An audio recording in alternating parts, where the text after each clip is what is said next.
So, hi everyone, my name is James Patrick Idalaserna, and today's video we're gonna talk about the Kanay tribes and the Philippines. So, Kanay tribes live in the highland of Benguet province and belong sila sa groups na Igorot, and they are one of the largest tribes in the region. So, ang mga Kantaynay, ang mga Kantanay pod is mga hardworking sila, especially in the field of agriculture and hangtod sa naabtan sa modern technology. Mariya pa nila ang kinakuhan. So, ang mga Kantanay is nagabuhat or sila ang nagtayo ng mga rice terraces which became a sufficient source of food nila. So in the main food of Kantanay are the kamote, rice, potatoes, and uban pang mga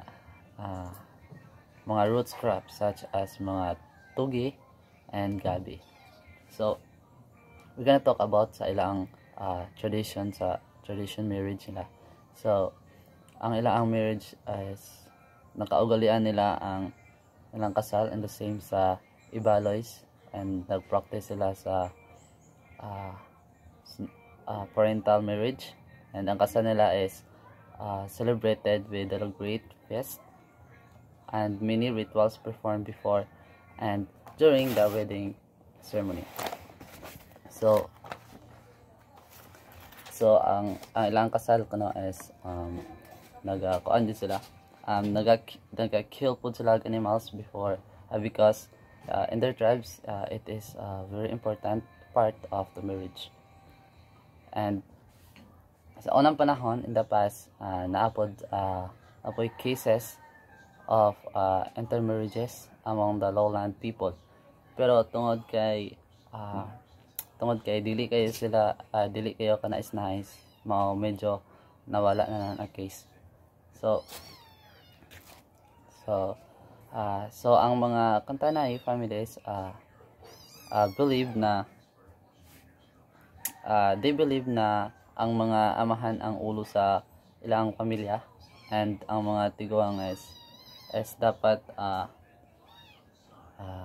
respetado sa ilang community, and most sa ilang ang income nila is ginakuha nila sa tilling the fields and also the mining, since ang territory nila is daghan og kanang mga lots of minerals, and particularly mga gold, kay sila mga nana. So mahisod sila about sa pagbuhat og mahisod sila about sa paghunt. They use spurs and dogs, like ang ilang iro gina-train nila to, og sa tawag dire is mangayam sa Bisaya, pero dito as ginagamit nila ang dogs para hunt. And sa pagpangisda pod they use bamboo traps. So and ang mga babae po dito or mga women mayusad sila about sa pag-weavers, and they produce sweaters, shirts, and blankets. Maipod ang mga babae na because mo na ang ilang kuan sa tribes. So dira sila maayo. So they also produce baskets, potteries, and furniture which are marketable in the city of Baguio and sa uban na lugar na dool sila. And because of dako na kailang population, they have a strong influence on local and national government. Many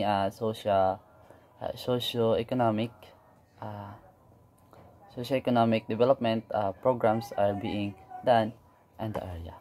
So and daghan pod dahil po og mga members na na yung mga uban na members sa Kantanay tribes na mga educated, no, na mga bright pod, tas mga professionals mo nang kato sila mo ay mag-lead nila towards improvement sa ilang tribes and to get a better life. So mao tay lang kuan. So dili na to madaog-daog ang ubang mga Kantanay tribes because they have a professional pod na kuan mga members. And ang uban Kantanay is nag-a-appeal na pod sa mga Iglesia ni Cristo and sa uban pang mga religions. And pero bisan pag nang-appeal sila sa uban, but they still have the tradition na they still are doing rituals and planting and harvesting and pagama sa mga dahong gamot. So bisan pag nagkalagyo-lagyo sila, no, or nang-appeal sila sa ubang regions, but still nagakuan gyapon sila sa ilang rituals or mga tradition. So I think that's all.